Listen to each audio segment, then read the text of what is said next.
I was going to rip his heart out. I'm the best ever. I'm the most brutal and vicious and most ruthless champion there's ever been. There's no one can stop me. How you doing, everyone? My name is Ryan and this is Ade, and welcome back to another edition of BoxTalk. Today, WBA light heavyweight champion Jurgen Brahmer takes on Enzo Maccarinelli. Interesting match. Brahmer's one of those guys that's been around for a long time but ain't fought the right competition. Enzo's a former world champion at cruiserweight, dropped down and had some interesting performances. Ade, what do you think of this match? Interesting match. Look, Brahmer's the light heavyweight champion that no one talks about. That doesn't take away from the fact he's a world champion. He's a world champion we give him credit for, but when you talk light heavyweights, his name's not even mentioned among the non-title contenders. Yeah.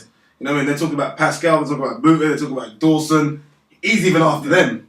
So, look, it's winning a title. If Enzo Mac can do it, it's a big if, but it's almost a case of winning a title for the sake of having a title. It's not a title with distinct. It's not got anything for it other than that for me. No criticism to fighting abroad or fighting in Germany for in other countries, but Brahmer's a guy that's always fought over in Europe. Yeah. Never really took challenges, never really took risks. He's been around for about maybe close to 10 years now, most probably. Yeah. And if you look at his level of competition, it hasn't been great, but he has fought good, credible guys with undefeated records, guys with good records. He's not fighting bums in all terms. He's fighting good guys, but he's not really pushed to say, I want to fight a top 10 contender. I want to fight a marquee name. Yeah. And to me right now, Enzo is his name. Yeah, Enzo's, this is the funny thing. Enzo, who, let's be honest, is at the topsy-turvy last 4 or 5 years since he fought David Haye. Enzo's going to probably be the biggest name on Brahmer's record, and that says a lot. But, you always question it when no other light heavyweight contender or light heavyweight champion's actually even calling out Brahmer to fight him. Yeah. No one seems to want a belt. He's got a belt, but no one even seems to care or want that belt. No one wants to go to Germany. Brahmer doesn't really travel. But in saying that, look, you've got to give big respect to Enzo Maccarinelli. Look, he's had 5 vicious knockouts. He's been knocked out, I think, 4 or 5 times, and they've been hard knockouts. And the stoppage. And for him to ball back down to light heavyweight, he's a big guy. Yeah, he says he walks around, he made cruiserweight easy. I don't care what he says. He's a big lump of a guy. So all credit for him to even getting a world title shot. It's funny. I don't think he deserves a world title shot. Of course he doesn't. Honestly and truly. Of course he doesn't. Looking at his career since his losses at cruiserweight, clearly he was a world class fighter. Former WBO champion. Yeah. Fought a lot of good names. Fought Afolabi. Yeah. Fought David Haye. Did he fight Braithwaite? He did fight Braithwaite as well. Fought Lebedev. So he's fought at the much higher opposition compared to Brahmer. But dropping down in weight, suffering those knockouts. I think he's giving away something in dropping weight. Whereas, obviously, I think the bigger guys were getting a little too tough for him. And they always say, once you have bad knockouts, it affects you. But since he's been at light heavyweight and being around 6'4", at 175, you have to lose something in the training process. And even against Over McKenzie, he got shooken up quite a few times. In the middle rounds there, I kind of thought like he's going to go any second now. But he survives. He is determined. He does have punch. He does have power. But I don't know. I'm not saying he's not the fighting spirit. Oh look, he's definitely got the fight. Something's wrong. He's definitely got the fighting spirit. Over McKenzie, first of all, is not even a big light heavyweight either, so it was a shock. He's definitely got the fighting spirit. But sometimes you almost have to look at yourself and say enough's enough. And I think he's had about 4 or 5 knockouts when I thought, okay, that's it. I mean, I was even screaming at the TV as to why Frank Moran's put another fight on from like, stop it. Yeah. It almost become that much. Most people, when you get to Enzo Maccarinelli's age, you go up in weight. Yeah. It gets harder to make weight. You don't do the opposite. It's very rare, people. Go look around. It's very rare that someone goes from cruiser to light heavyweight or from any weight downwards. You normally go up and say, I've been struggling to make the weight. That's what you use as an excuse. He says he's taking the power up with him. I'm not sure you can. Yeah. I'm sorry, down with him. So I'm not sure you can take that much power down with you. But nonetheless, he's got a fight. He's an experienced pro. I just feel like he almost reminds me of Amir Khan. You kind of feel like if he gets caught, how's he going to react and what happens? That's what it is. It's not that he's lacking something as a fighter.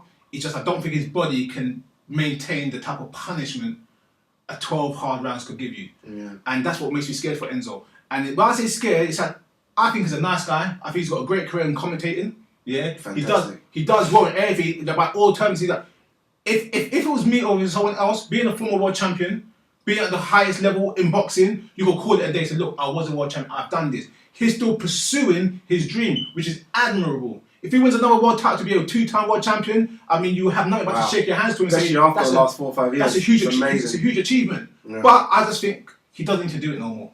The best thing for him, and it's kind of what we talked about in the beginning of the video, he's fighting the weakest of the light heavyweight champions. And not just the weakest of the light heavyweight champions, he's probably fighting a guy that I think is floating around 9 or 10, maybe a bit higher than that, 8 or 9 in terms of that list.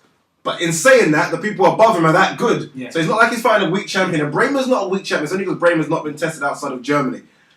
It's a tough fight. But in saying that, Brahmer's a small light heavyweight as well. Yeah. I think I was reading something recently that Brahmer actually fought Ricky Hatton in the amateurs. That shows how small Brahmer was. You know what I mean? So you never know. If Enzo puts it on him, Enzo's a very, very big guy at light heavyweight. He puts it on him, who knows? Yeah. I don't think Brahmer will ever put Enzo at risk because he knows Enzo doesn't have the best punch resistance, it seems like, no more. Yeah. But once you get a world title, it's hard to say you can't fight the top guys. I mean, you're in a division where, like I said, the top 10 guys in the division are legitimate, bona fide punchers, boxers, experienced pros. Most of them are former world champions. Yeah. I mean, would you really want to put Enzo in a situation where he has to fight those type of guys again, considering? Yeah, I don't know. It's even the guys that have lost. Like, I wouldn't want to put him in against Tavares Cloud. I wouldn't want to put him against Bute. Yeah. Do you know what I mean? We're talking that kind of level, and to me, I think he's below that. Yeah. That's not a shameful thing. He's coming from cruiserweight. He's coming down. You almost want him to stay at domestic level, earn some wins, maybe European level. Yeah. I think he's jumped 2 or 3 levels here, and I'm a bit fearful that.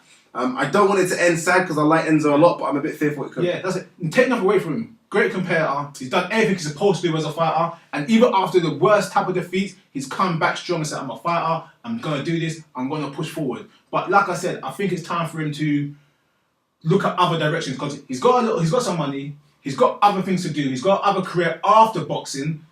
Go ahead with the future. So who's to blame for this? Like when you get someone like Enzo who's had after David Hay, he had a few. I think he went up to heavyweight, had a fight there, and he fought at heavyweight. I remember after that, small fight. Yeah, and then he's had brutal knockouts after that. Who's to blame? Is it a case of the promoter saying, "Look, I'm not going to promote you anymore," or managers saying, "Look, no," or trainers?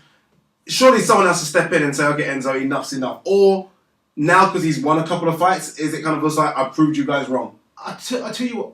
Ultimately, it comes down to the fighter. If a fighter's going to fight, he's going to fight. Look at Danny Williams. He can't get a license over here and he's still fighting all over Europe. Yeah, Luxembourg. You can't, so really you can't blame, you can't stop anyone, but sometimes promoters can step in. I remember a few years ago, Lou DiBella stopped managing Jermaine Taylor. He said, look, I don't want you to get hurt, and he actually took him off his list. I'm not going to promote you no more. That's one of the few cases I know of. But normally, unfortunately, a promoter's job is to make money. If you're going to fight, you might as well make money with me than with someone else. And that's the mentality they have.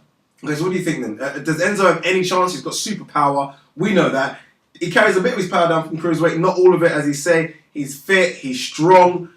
He's had a couple of very decent performances against British opposition. Can he do anything against Brahmer? Can he go to Germany and nick a world title? I think he can. And Enzo's got to understand. Enzo knows boxing. You can't tell Enzo how to box. Yeah, he knows that. He's got to understand. He's the bigger guy. He's a stronger guy, and he's considerably larger again in stature than Brahmer. The most light heavies. Yeah. Box from a distance. He seems to get caught into trades and tear-ups, and you don't really want that. Box from a distance. Use your jab, use your reach, use your experience at world-class level. You're a former world champion, you're WWE champion at cruiserweight. Use that. Yeah. Make the fight your fight. Don't get torn into a fight with Brahmer. Don't make it messy and nasty and try to take a points decision. If you see an opening, go for the KO, but don't put yourself in risk to receive a KO. Wow, so you're saying something you're going for Enzo to bring it back? I hope he can. I hope he can. Or think he will? I hope he can. Honestly, I like him. I think he's great for the sport. I think he's a nice guy. Like I said, as with anyone, you want the best for someone. You don't want the worst for someone. I don't want him to be, again, put in a bad situation and get badly knocked out in a fight he could win by boxing smart. Okay, guys. I'm going for Brahmer. I love Enzo Mac. I think everything he's done, I've watched all of his fights, his commentating, everything about him I like. But I don't think you go from beating over McKenzie, and that's avenging a loss to over McKenzie, to then go and fight on a world level. I think you've jumped about 4 or 5 levels here, and I think it could be just a bit too much for him. If Brahmer was in his backyard, you never know. You're going to Germany, things are against you anyway. We'll sort of Darren Barker, you just never know what's going to happen. And I think this could be one fight too many. But look, it's a last hurrah. It's a good payday from all intents and purposes. And why not go out and fight for a world title in a light heavyweight division? But guys, what do you think? Who wins? Brahmer, Maccarinelli? This fight's almost been on. It's almost like been on the fringes. No one's really talking about all the big fights. But this could be a very good little duster. It's coming. It's happening in 2 weeks' time. Can Maccarinelli pull off the upset? Can he be one of the world titles that no one expected for 2014? Leave your comments below. Tell us what you think. Email us at BoxTalk@hotmail.co.uk. And guys, thanks for tuning in for another edition of Box Talk.